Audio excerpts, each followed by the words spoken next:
하나님 말씀 봅니다. 우리 창세기 20장 1절부터 7절까지 말씀입니다.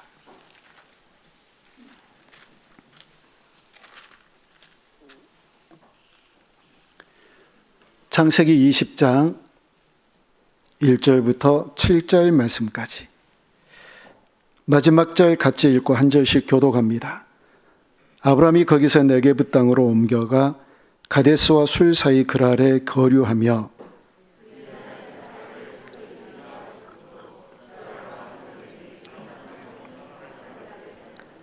그 밤에 하나님이 아비멜렉에게 현몽하시고 그에게 이르시되 네가 데려간 이 여인으로 말미암아 네가 죽으리니 그는 남편이 있는 여자임이라.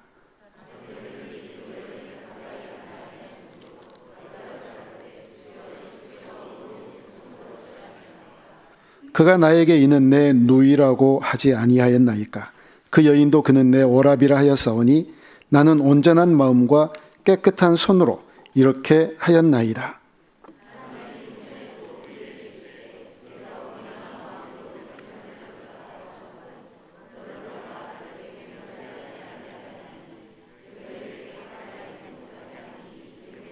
같이요. 이제 그 사람의 아내를 돌려보내라. 그는 선지자라. 그가 너를 위하여 기도하리니 네가 살려니와 네가 돌려보내지 아니하면 너와 내게 속한 자가 다 반드시 죽을 줄 알지니라. 아멘. 여러분, 이 말씀이 어디에서 본 것 같으지요? 이 스토리가 본 것 같다고 얘기를 하셔야 되는데, 최소한 고개를 끄덕이셔야 되는데, 창세기 12장에서 하나님께서 아브라함을 부르셨어요. 갈 길을 알지 못한 채 믿음으로 나아갔다고 그랬잖아요. 그래서 가나안 땅으로 젖과 꿀이 흐르는 땅인 줄 알고 들어갔는데 웬걸요? 가뭄이 기근이 찾아온 겁니다. 그래서 그 기근을 피해서 애굽으로 내려갔다가 너무 예쁜 사라 때문에 하마터면 죽을 뻔했던, 그때도 역시 사라를 누이라고 그렇게 얘기를 했고 그것 때문에 바로에게 빼앗길 뻔했던, 그때 하나님께서 바로의 집에 재앙을 내리셨고 아브라함을 간신히 구해주셨던 사건이 창세기 12장에 있거든요. 그래서 사람들이 이건 창세기 12장에 있었던 내용이니까 하고 그냥 넘어가기 쉬운데요. 굉장히 달라요. 어떻게 다르냐면, 여러분, 창세기 12장에 있는 내용의 말씀은요, 아브라함이기 전에 아브람 때였고 사라이기 전에 사레 때였어요. 창세기 12장은 가나안에서 애굽으로 내려가서 생긴 사건이고 이 사건은 또 그렇지 않거든요. 창세기 12장에 있는 사건은요, 아브라함의 초점이 있지 않아요. 아브라함에게 어디에가 초점이 있느냐면 애굽 백성들과 바로에게 하나님이 이런 분이야 라고 하나님을 알려주시는 게 초점이 있거든요. 많이 다르지요? 방금도 말씀드렸듯이 바로가 사라를 취하려고 그러다가 하나님께서 바로의 집에 재앙을 내리셨어요. 그러니까 바로가 깜짝 놀라지요. 그러면서 하나님이 그들에게 알려주고 싶으신 것 있었습니다. 나야 하나님이야. 하나님은 이런 존재라고 알려주고 싶었던 초점이 바로 거기에 있었고요. 오늘 이 20장의 말씀은 가나안 땅 안에서 일어났던 얘기예요. 가나안 땅 안에서. 그리고 하나님은 이 아브라함이 누이를 속인 것 때문에 아브라함을 뭐라고 그러셔야 되는데 아브라함을 뭐라고 하지 아니하고 아비멜렉에게 뭐라고 하시고, 아니 그랬더니 아비멜렉 보니까 이미 하나님에 대한 인식, 하나님에 대한 감각을 이미 가지고 있는 사람이라는 것을 알 수 있거든요. 어떤 사람들이 이 본문을 바라보면서 이렇게 얘기를 해요. 사람을 두려워한 아브라함, 하나님을 두려워한 아비멜렉. 아브라함은 사람을 두려워해서 늘 자기 아내를 누이라고 그렇게 거짓말하고 그렇게 어떻게 해서 위기를 극복해 보려고 했던 사람이 아브라함이었고, 아비멜렉은 하나님을 두려워했던 사람이다라고 얘기를 했다는 겁니다. 여러분, 아브라함이 이미 19장, 오늘 우리가 20장을 읽었는데 19장에서 소돔과 고모라 성을 하나님께서 멸망시키시면서 거기에 있는 하나님의 백성인 롯을 어떠한 사랑과 어떠한 은혜를 베푸셔서 그들을 구출해 내셨는지, 건져내셨는지 아브라함이 똑똑히 목도했거든요. 그러면 그 와중에서도 그 위기, 그 아주 엄청난 그런 타락, 하나님을 떠난 그 세상에서 하나님은 어떻게 해서든지 그 백성들을 건져내시는구나, 어떻게 해서든지 그 백성들을 보호하시고 안위하시고 구원해 내시는구나, 그걸 알았으면 그런 상황 속에서도, 어떤 상황 속에서도 나를 건지시겠구나, 하나님이 갈대아 우르에서부터 나를 인도하셨고 여기까지 이끄셨던 하나님이시니까, 또 바로의 그 소나기에서도 건져주셨던 하나님이시니까 어떻게 해서든지 나를 구원하시겠구나, 이 믿음이 있어야 되는데 그 믿음이 없었다는 거예요. 믿음의 조상답지 않는 부끄러움이 아브라함에게 있었다는 얘기입니다. 여러분, 이 얘기를 통해서 한 가지 알아야 될 것이 있는데요. 아내가 아리답지 않고 아내가 누가 보든지 아름답지 않는 것에 대해서 감사하셔야 됩니다. 안 그랬다가 하마터면 죽을 수 있을지 모르거든요. 내 아내는 왜 이래? 라고 절대 불평하지 마시고 날마다 감사하며 살아갈 수 있기를 바랍니다. 우리 남편분들 그러셔야 돼요. 오늘 주시는 이 메시지 첫 번째는요, 반복적인 죄예요. 아브라함은 이미 20여 년 전에 아까도 얘기했던 것처럼 창세기 12장에서 그와 같은 똑같은 일을 만났거든요. 그럼에도 불구하고 또 동일한 실수를 해요. 동일한 죄를 또 짓지요. 아니, 하나님께서 그렇게 말씀하시잖아요. 네가 만약에 아브라함의 아내를 취하면 너는 내게 죄를 짓는 것이다. 아니, 그렇게 죄를 짓도록 그렇게 내어주는 아브라함, 왜 죄가 없겠어요? 근데 반복해서 2번씩이나 자기 아내를 누이라고 그렇게 속이는 그런 장면이 등장을 하는데, 이 아브라함 대해서 그렇게 끝나는 게 아니에요. 아브라함의 아들 이삭이요, 자기 아버지하고 똑같은 죄를 범해요. 우리 창세기 26장 6절부터 7절 말씀까지를 우리 같이 한번 읽겠습니다. 이삭이 그랄에 거주하였더니 그곳 사람들이 그의 아내에 대하여 물으매 그가 말하기를 그는 내 누이라 하였으니 리브가는 보기에 아리따움으로 그곳 백성이 리브가로 말미암아 자기를 죽일까 하여 그는 내 아내라 하기를 두려워함이었더라. 아멘. 똑같이 일어나요. 왜 죄가 이렇게 반복되나요? 이 죄라는 건 그런 거거든요. 제가 자주 말씀드리잖아요. 우리가 짓는 죄는요, 새로운 죄들을 개발해서 짓는 게 아니라 늘 지었던 죄 중에 또 빠져요. 늘 넘어졌던 함정 속에 또 빠지고, 늘 걸려서 자빠졌던 곳에서 또 자빠지고, 이게 바로 우리의 죄거든요. 그 죄는 계속해서 반복된다는 거예요. 그런데 아브라함이 이렇게 한 게 실수일까요? 실수가 아닌 것을 오늘 본문 13절에서 우리에게 얘기를 해주는데, 우리 읽지 않았지만 같이 한번 읽어봅니다. 하나님이 나를 내 아버지의 집을 떠나 두루 다니게 하실 때에 내가 아내에게 말하기를 이후로 우리의 가는 곳마다 그대는 나를 그대의 오라비라 하라. 이것이 그대가 내게 베풀 은혜라 하였었노라. 아멘. 여러분, 죄를 지으면은요, 수사관들이 그 죄에 대해서 사실을 밝혀내고, 사실을 밝혀낸 걸 가지고 법관들이 판결을 할 때 뭘 굉장히 중요하게 보는지 아세요? 이게 우발적인 범죄냐, 계획적인 범죄냐, 이게요, 형량에 굉장한 많은 차이가 나더라고요. 형량을 때리는데 우발적인 범죄는요, 그렇게 형량이 많지 않아요. 그런데 미리 칼을 준비하고 미리 시간대를 보고 미리 그 범한, 자기가 범죄를 할 그 집을 탐방을 하고, 이런 것들이 다 밝혀지면은요, 이건 계획적인 범죄가 되어져서 이게 굉장히 큰 화를 입고 판결이 굉장히 자기들에게 유리하지 않게 판결이 내려지는 그런 걸 볼 수 있거든요. 아브라함은요, 계획적으로 하고 있는 거예요. 우리가 이렇게 하자. 내가 어디를 가면 당신이 너무 아리따워서 내가 죽을까 두렵다. 그래서 우리가 어디를 가든지 당신은 내 누이라고 하고 나는 당신의 오랍이라고 하자. 이거 계획적으로 범죄를 하는 겁니다. 여러분, 늘 우리가 넘어지지 않기 위해서 노력하되 넘어지는 곳에서 또 넘어지지 않도록, 여러분, 그게 너무 말도 안 되는 거잖아요. 어디에선가 넘어졌으면 그곳은 내 발을 거는 곳이 있어 하고 주의를 해야 되는데, 죄는요 그렇지를 않아요.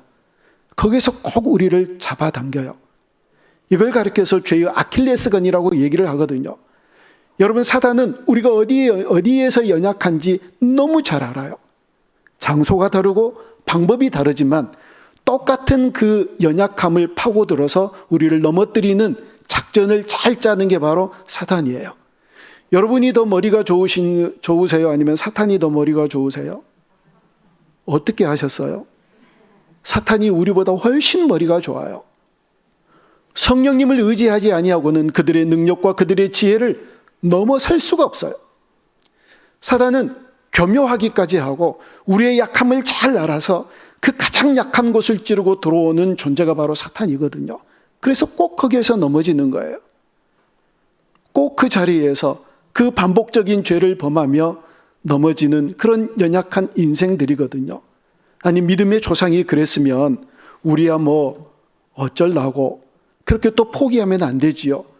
그 믿음의 조상들이 이렇게 반복적인 죄를 범하는 것을 우리에게 보여주면서 너희들은 그러지 말라 하고 주신 메시지잖아요. 그러면 그러지 말아야지요. 아브라함은 그런 교훈을 못 받았을 거예요. 이런 얘기를, 사건들을 통하여서 하나님께서 주신 그런 메시지, 아, 그런가 보구나, 그러겠지, 이런 정도를 알지, 이렇게 교육을 못 받았다고요. 근데 우리는 지금 교육을 받잖아요. 하나님의 말씀으로 교훈을 얻잖아요. 그러면 이 반복적인 죄에 빠지지 않도록 노력하고 성령님을 의지해서 그 죄에 다시는 짓지 않는 그런 새 사람의 옷을 입고 살아가는 우리 모두가 되어줄 수 있기를 주님의 이름으로 축복합니다. 오늘 이 본문에서 주시는 두 번째 메시지는요, 여러분, 이 사건은 하나님께서 이삭을 너희들의 약속의 자녀로 주시겠다라고 말씀은 하셨는데 그 약속이 아직 이루어지기 직전이에요. 그리고 아브라함이 이런저런 우여곡절이 많고 그 인생에 혼란스러운 인생들이 계속되었던 그런 시간이에요. 왜냐하면 하나님의 약속은 분명한다고 그렇게 생각을 하는데 이미 아내의 경수가 끊어지고 이제 도무지 생리적으로는 아이를 낳을 수 없는 그런 시기가 되었고 얼마나 머리가 복잡했겠어요. 하나님의 약속은 뭐야? 언제 이루어지나? 나와 이 아내는 이렇게 늙어갔는데 이렇게 저렇게 연약한 그런 상황에 있을 때 일어난 일이거든요. 근데 이 사건을 통하여서 정말 약속이 이루어지기 힘든 그런 상황이었지만 하나님께서 어떻게 은혜를 베푸시고 어떠한 사랑으로 그를 이끌어내시는가를 보여주기 위한 하나님의 크신 사랑과 은혜에 대한 메시지예요. 아까도 말씀드렸지요. 하나님이 아브라함에게 뭐라고 그래야 돼요? 너 왜 또 속였냐? 지난번 애굽에서도 그러지 않았느냐? 그런데 왜 또 그랬냐? 이렇게 말씀하셔야 되는데 하나님은 아브라함에게 아무런 말씀도 하지 않으세요. 그냥 아비멜렉에게만 얘기를 하세요. 자, 오늘 보면 4절과 5절 우리 다시 한번 같이 읽어볼까요? 아비멜렉이 그 여인을 가까이 하지 아니하였으므로 그가 대답하되 주여 주께서 의로운 백성도 멸하시나이까? 그가 나에게 이는 내 누이라고 하지 아니하였나이까? 그 여인도 그는 내 오랍이라 하였사오니 나는 온전한 마음과 깨끗한 손으로 이렇게 하였나이다. 아멘. 하나님이 아비멜렉을 혼내시니까 도대체 내가 뭔 죄가 있나 하고 하나님께 따지잖아요. 근데 하나님께 말씀드린 이 내용이 억지가 아니잖아요. 맞잖아요. 아비멜렉이 얘기하는 게 하나도 틀리지가 않아요. 그런데 이 아비멜렉이 얘기를 들은 하나님도 아비멜렉이 죄가 없음을 아셨어요. 어떻게 얘기를 하시는지 우리 본문 6절 말씀을 같이 읽습니다. 하나님이 꿈에 또 그에게 이르시되 네가 온전한 마음으로 이렇게 한 줄을 나도 알았으므로 너를 막아 내게 범죄하지 아니하게 하였나니 여인에게 가까이 하지 못하게 함이 이 때문이니라. 아멘. 하나님도 아세요. 내가 그런데 너희에게 이렇게 얘기한 건 혹시 또 네가 범죄할지 모르니까 내가 너에게 얘기를 한다. 그러면서 만약에 너 이 여인을 건들면 죽어. 이렇게 얘기를 하시는 거예요. 자, 본문 7절 말씀을 같이 읽습니다. 이제 그 사람의 아내를 돌려보내라. 그는 선지자라. 그가 너를 위하여 기도하리니 네가 살려니와 네가 돌려보내지 아니하면 너와 내게 속한 자가 다 반드시 죽을 줄 알지니라. 아멘. 너 만약에 이 여인을 돌려보내지 않으면 너 죽어. 이렇게 말씀을 하세요. 그리고요, 뒤에 보면 하나님이 이미 이 아비멜렉의 집에 어떤 재앙을 내리셨는가가 등장합니다. 우리 17절과 18절 말씀 같이 읽습니다. 아브라함이 하나님께 기도하며 하나님이 아비멜렉과 그의 아내와 여종을 치료하사 출산하게 하셨으니 여호와께서 이왕의 아브라함의 아내 사라의 일로 아비멜렉의 집에 모든 태를 닫으셨음이더라. 아멘. 앞에는 나오지 않았지만 알고 봤더니 이 일 때문에 하나님은 아비멜렉의 모든 집에 출산을 막아버리셨어요. 태를 막아버리셨어요. 아까 뭐라고 그러지요? 네가 돌려보내라. 그러면 너를 위해서 아브라함이 기도할 것이다. 그리고 아브라함이 기도했더니 그 모든 출산이 다시 시작이 되고 그 닫혔던 태가 열려졌다라고 그렇게 얘기를 하잖아요. 이상하지요? 아브라함을 책망하셔야 될 하나님이 아비멜렉에게 뭐라고 하시고 아브라함에게는 아무 말씀도 하지 않으세요? 불공정하지요. 하나님이 불공평하시잖아요. 롯을 소돔과 고모라에서 구원하실 때도 마찬가지였어요. 롯이 얼마나 의로운 사람이었나요? 롯이 왜 구원받았다고 지난 시간에 얘기했지요? 생각나시는 분 계신가요? 롯이 의인이 아니었지만 왜 구원받았나요? 롯의 그쵸, 삼촌 아브라함 때문에 롯이 구원받았다라고 얘기를 하거든요. 아브라함 때문에. 그러니까 여기에서 말씀하시는 중요한 메시지는 뭐냐면 하나님이 우리를 택하시고 우리를 약속의 자녀로 삼으시는 그 순간부터 하나님은 반드시 우리를 책임지시고 어떠한 방법을 동원해서라도 은혜를 베푸시며 사랑의 그 품 안에 감싸주시는 하나님이 우리 하나님이시라는 사실이에요. 사람들이 그렇게 얘기할 수 있죠. 하나님이 어떻게 이렇게 불공정할 수 있나? 하나님은 어떻게 이렇게 불공평하실 수 있나? 하나님이요, 우리 수준에서 생각을 하면 늘 불공정하게 생각되어지는 일들이 참 많아요. 여러분, 세상 사람들이 하나님을 향하여 얘기하는, 하나님을 향하여 따지는 것 가운데서 뭔지 아세요? 왜 선악과를 만들었으며 왜 하나님께서 그렇게 죄인들을 만드셔서 이렇게 지옥을 보내시나? 이게 제일 많이 따지는 것 가운데서 하나예요. 왜 선악과를 만드셨나? 여러분, 우리가 그걸 따질 수 없다니까요. 그러니까 뭘 착각을 하고 있느냐면 하나님에 관하여서 뭐 따질 수도 있지, 이런 정도의 수준으로 생각하는 이 착각이 보통 착각이 아니에요. 우리가 그렇게 따질 수 있는 수준이 못 돼요. 죄송하지만 하나님 앞에 당신은 왜 그러세요라고 항의할 수 있는 그런 수준이 아예 못 돼요. 아예. 성경은요, 그렇게 우리를 사랑하신다라고 얘기하면서 심지어는 뭐라고 말씀하시기까지 하시는지 아세요? 너 지렁이 같은 야곱아. 야곱 한 사람을 향하여서 얘기하는 것이 아니라 이스라엘 백성들 전체를 향하여서 얘기를 하시는 거예요. 믿는 자들을 향하여서, 우리를 향하여서 얘기를 하세요. 이 얘기 듣고 기분 나빠서 나 예수님 안 믿을래 하시는 분도 있을지 몰라요. 지렁이 같대요. 찬송에는 그렇게 얘기하잖아요. 벌레보다 못한 죄인이라고. 아니, 우리가 그렇게 찬송하잖아요. 그렇게 사랑을 받고 그렇게 은혜가 주어졌음에도 불구하고 하나님에게서 우리의 본질은 그 정도라는 거예요. 그 정도. 이사야가 뭐라고 그러나요? 하나님은 토기장이요, 우리는 그가 만드신 도자기다. 막 만들었는데 마음에 안 들면 깨버리잖아요. 깨버리는데 이 토기가 깨지면서 나 왜 깨요? 이렇게 얘기할 수 있는 수준이 못 된다고요. 이렇게 얘기할 수 있는 수준이. 근데 믿는 사람이든지 믿지 않는 사람들인지 착각하는 게 바로 이게 문제예요. 우리가 하나님께 따질 수 있는 그런 수준이 된다고 생각을 하는 거예요. 아니에요. 어떤 것도 하나님께 따질 수 없고 하나님이 말씀하시면 그저 순종하며 나아가야 되는 존재가 바로 저와 여러분인 줄로 믿습니다. 어떤 것도 아무리 그렇게 생각해도, 그렇게 생각이 되어져도, 그렇게 인식이 되어져도, 그래도 나 구원해 주시니 감사합니다 하며 나가면 될 일이거든요.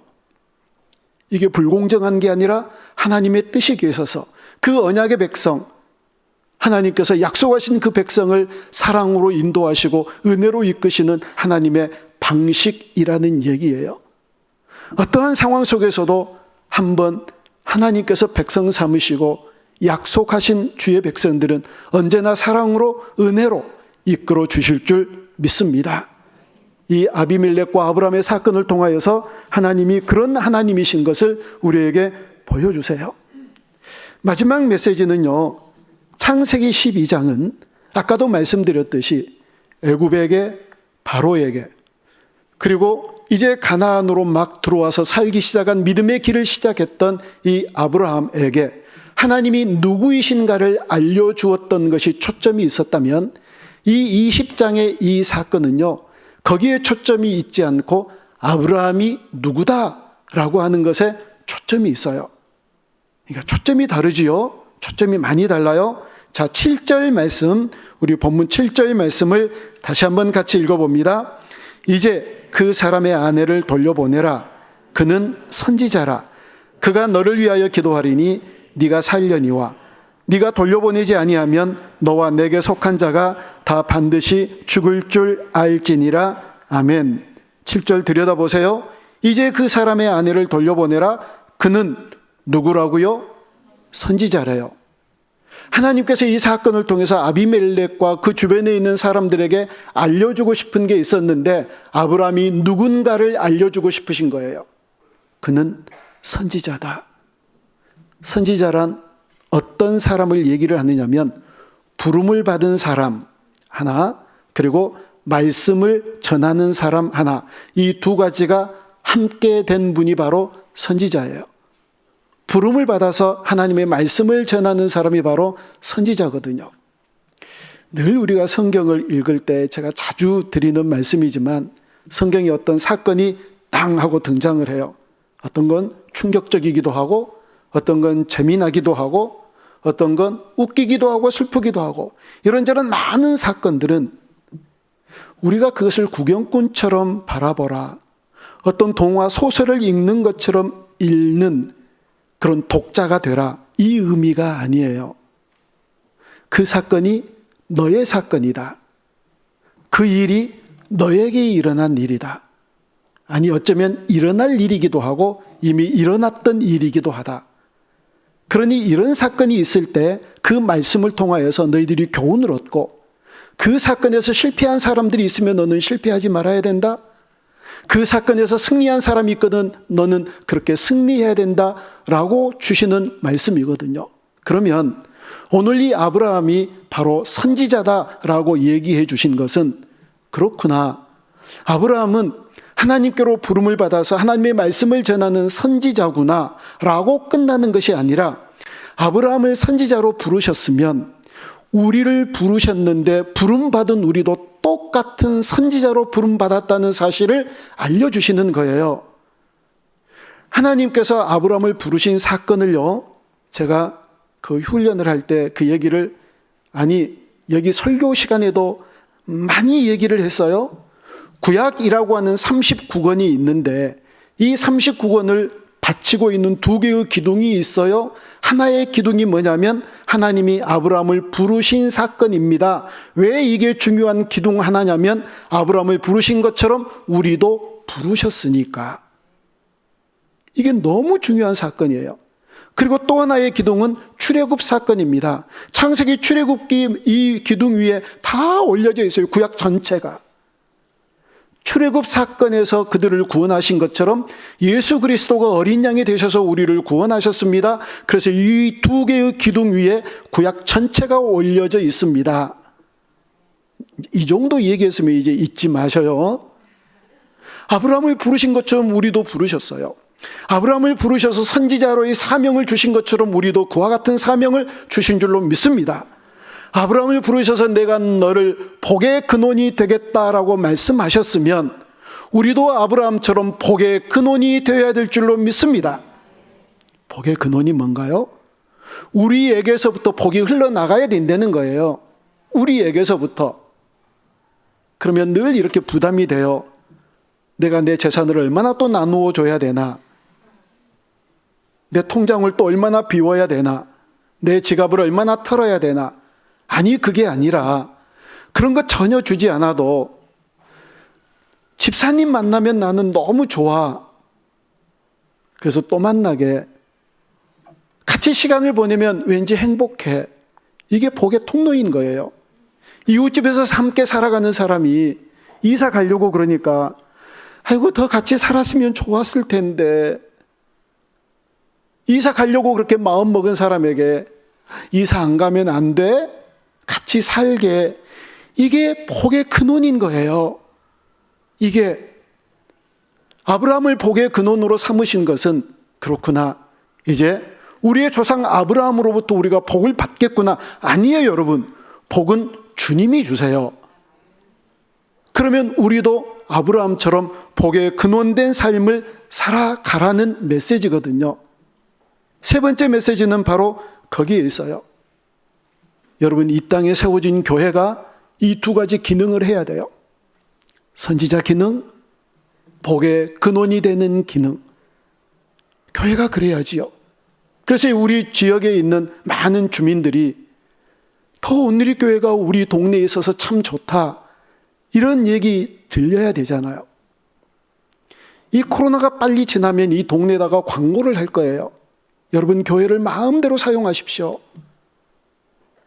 미리 얘기만 하시고, 그래서 장소가 비어 있으면 혹시 어린이집 유치원에서 발표회 할 마음이 있으면 우리 교회 와서 발표회 하십시오.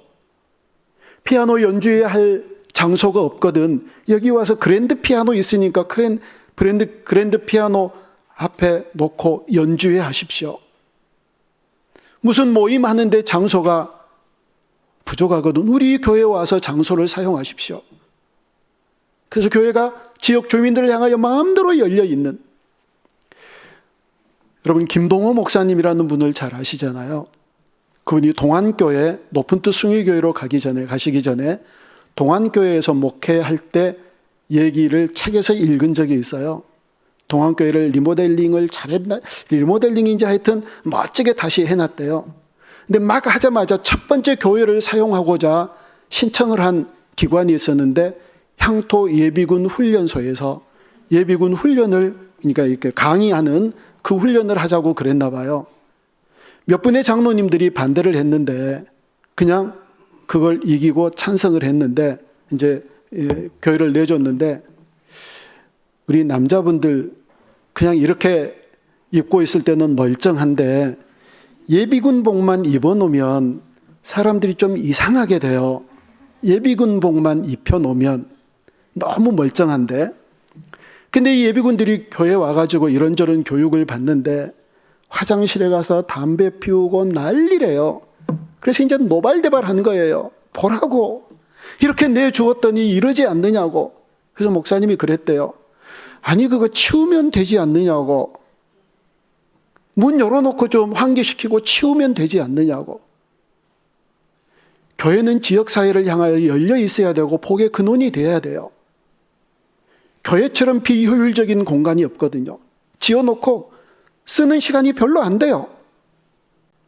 여러분, 한 달 동안 이 본당을 쓰는 게 일주일도 안 될지도 몰라요. 아니, 며칠 정도 시간으로 따지면 며칠밖에 되지 않아요. 이렇게 좋은 걸 지어놓고. 그래서 이 지역 주민들이 우리 교회를 향하여 오늘의 교회가 옆에 있으니까 좋다, 이런 얘기를 들어야지. 저놈의 교회 좀 이사 좀 안 가나? 자기 서울에 있는 어떤 교회 있잖아요. 저 교회에 있으니까 우리가 너무 불편하다, 고통스럽다 라고 얘기하는 그런 교회 되면 안 되잖아요. 교회가 이 두 가지 기능을 분명하게 잘 할 수 있어야 되거든요. 그래서 하나님께서 아브라함은 선지자다. 그러면서 우리도 선지자 노릇하라는 거예요. 그가 너를 위하여 기도하고 기도한 대로 아비멜렉의 집에 복이 임하고 닫혔던 태가 열려지는 그런 역사 일어나잖아요. 자, 창세기 20장 17절 아까 우리 읽었는데 다시 한번 읽어봅니다. 아브라함이 하나님께 기도하며 하나님이 아비멜렉과 그의 아내와 여종을 치려와사 출산하게 하셨으니 아멘. 아브라함의 기도를 통하여서 닫혔던 태를 열게 하세요. 그때 당시에요, 아이를 많이 낳아가지고 가족 수를 불리는 거는요, 국가 경쟁력이에요. 그러니까 어느 나라가 힘이 더 세냐? 이건 숫자가 더 많은 나라가 힘이 더 센 거예요. 우리 어렸을 때 그랬잖아요. 한두 사람 이렇게 싸우다가 저쪽에서 형이 나오면 이쪽은 그냥 죽어요. 이쪽은 그냥. 이게 그때 당시가 그랬거든요. 그들에게 가장 중요한 한 가지 사명이 있었다면 수를 늘리는 거예요. 자꾸 아이를 많이 낳아가지고 민족을 불리고 그리고 국가를 형성하고 많은 인원의 수가 국가를 차지하고 있는 것 때문에 다른 나라를 대항해서 싸워 이길 수 있는 힘이 거기에 있었거든요. 이 태가 닫히는 것, 이 아비멜렉에게 놀라운 재앙이에요. 근데 아브라함이 기도함으로 그 태가 열렸어요. 우리가 기도해서 이 지역이 밝아지고, 우리가 기도해서 나라가 밝아지고, 우리가 기도해서 이 사회가 밝아지는 그런 기도의 역군들이 우리 안에서 많이 일어날 수 있기를 바랍니다. 여러분, 오늘 본문은요 12장과 같은 맥락의 얘기지만 그 초점이 달라요. 그래서 죄를 반복하지 않도록 늘 깨어 기도하기를 원합니다. 반복해서 죄를 짓는 경우 그럴 거예요. 자기 자신이 미울 거예요. 하나님, 나는 왜 여기서 자꾸 넘어질까요? 그렇게 하고 싶지 않는데 하고 싶은 분 계신가요? 그렇지 하고 싶지 않을 거예요. 그런데 연약해서 넘어지거든요. 그래서 정말 중요한 건 도와주세요, 성령님.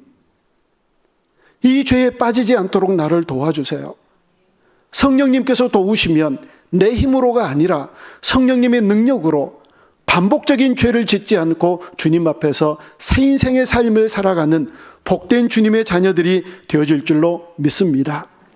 두 번째는 하나님이 사랑하시는 그 자녀들은 어떻게 해서든지 그 사랑을 입히시고 은혜를 더하셔서 승리하는 백성으로 이끌어 가세요. 사람 두려워하지 말아야지요. 내가 하나님께 구원받은 백성이다. 하나님께서 나를 인치셨다. 나는 약속의 자녀다. 그러면 하나님이 나를 반드시 지키시고 인도하신다. 절대 두려움에 빠지지 아니하고 그 승리를 누리면서 살아가는 복된 주님의 자녀들이 되어야 될 줄로 믿습니다. 마지막으로 주님께서 우리에게 선지자 복의 근원된 사명을 주셨습니다. 이 사명이 잊지 말아야 돼요. 우리 자신도 그리고 교회도 이 사명을 향하여 달려갈 때, 이 사명이 완수되어지고 성취되어지는 곳곳에서 하나님의 영광이 선포되고 예수 그리스도의 이름이 아름다워지는 놀라운 역사들이 일어나게 될 줄로 믿습니다. 이 세 가지 말씀을 잘 생각하면서 반복적인 죄 짓지 않고 사랑 안에서 은혜 안에서 날마다 승리하며 우리 주님께서 주신 그 기능 잘 발휘하며 살아가는 우리 모두가 되어줄 수 있기를 주님의 이름으로 축복합니다.